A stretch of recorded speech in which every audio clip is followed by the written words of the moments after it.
হরে কৃষ্ণ। কোনো চাষির জমিতে যখন ধান পাকে, ইঁদুর কিন্তু প্রচুর পরিমাণে চাষির ধান নষ্ট করে সে গর্তের মধ্যে এনে জমা করে। কিন্তু চাষি যখন জানতে পারল ধান কাটার সময় আসার পরে যে অনেক ধান আমার নষ্ট করেছে এবং সাথে সাথে এই জমিটাকে অনেকটা উঁচু নিচু করে দিয়েছে, অনেক মাটি খুঁড়ে দিয়েছে, তখন চাষি কি করে, কোনো হালওয়ালাকে পাঠায় যে সে জমিটা ভালো করে চাষ করে আবার মই দিয়ে লেবেল করে দেওয়ার জন্য, কেননা না হলে ভালো চাষ হবে না। তেমনি এই পৃথিবীর মধ্যে যে সমস্ত মানুষ আছে তারা কি করছে, এখানে নিজের প্রপার্টি বানানোর জন্য অন্যের সম্পত্তি কেড়ে নিয়ে ইট বালি সিমেন্ট দিয়ে একটা পাহাড়ের মতো অট্টালিকা তৈরি করে ফেলছে। কিন্তু এভাবে করতে করতে পৃথিবীর ভারসাম্য ব্যালেন্স নষ্ট হতে পারে বা প্রকৃতির ব্যালেন্স নষ্ট হতে পারে, কেননা গরিবের চোষা জিনিস, গরিবের রক্ত কিংবা সরকারি সম্পত্তি ছিল বা ভগবানের সম্পত্তি ছিল, এটাকে কি নিজের ভেবে নিয়ে যা খুশি তা করলো।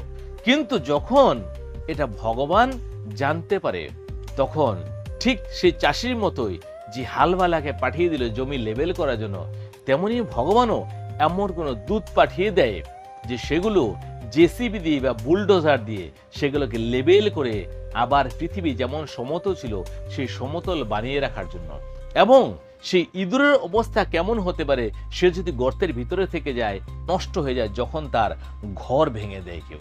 সেজন্য এই কলিযুগে মানুষের জ্ঞান বিবেক বুদ্ধি নেই, সে ভাবছে তার নিজের বাবার সম্পত্তি বা তার নিজের সম্পত্তি, কিন্তু সম্পত্তি যে ভগবানের এবং এটা যে কোনো রকম অন্যায় করলে এর ছাড় হয় না। ঠিক ভগবান কাউকে না কাউকে কোনো না কোনো রূপে পাঠাবে সেই সম্পত্তিকে আবার নষ্ট করে লেবেল করার জন্য এবং প্রকৃতিকে ঠিকমতো চালানোর জন্য। এটা কিন্তু সহজে সাধারণ মাথার মগজের মধ্যে ঢুকবে না, কেন এগুলো আধ্যাত্মিক ব্যাপার আছে। যদি আপনি বিশ্বাস না করেন তাহলে আপনি করে দেখেন, আপনার সাথেও এমনটাই হবে যেটা এখন পশ্চিমবঙ্গে হচ্ছে, যেটা আমাদের এই রাজ্যের নেতা মন্ত্রীরা নিজের বাবার সম্পত্তি মনে করে যে গরিবের টাকা বা সরকারের টাকা লুণ্ঠন করে এক একটা অট্টালিকা বানিয়েছিল। এই চোরেদের এখন কি অবস্থা হচ্ছে, তারা স্বপ্নেও কোনোদিন কল্পনা করেনি, হ্যাঁ তারা স্বপ্নও দেখেনি কোনোদিন যে তাদের উপরে পচা ডিম ছোড়া হবে, তাদের সম্পত্তি সিজ করে নেওয়া হবে, তাদের বাড়িঘর ভেঙে দেওয়া হবে, তাদের দেখলেই রাস্তার মধ্যে চোর চোর স্লোগান দেবে। তারা স্বপ্নেও ভাবেনি, কেননা ওদের স্বপ্ন ছিল মানুষকে এমন বানিয়ে দেবে যেন সে বিকলাঙ্গ হয়ে থাকে আর তারা রাজা হয়ে থাকবে।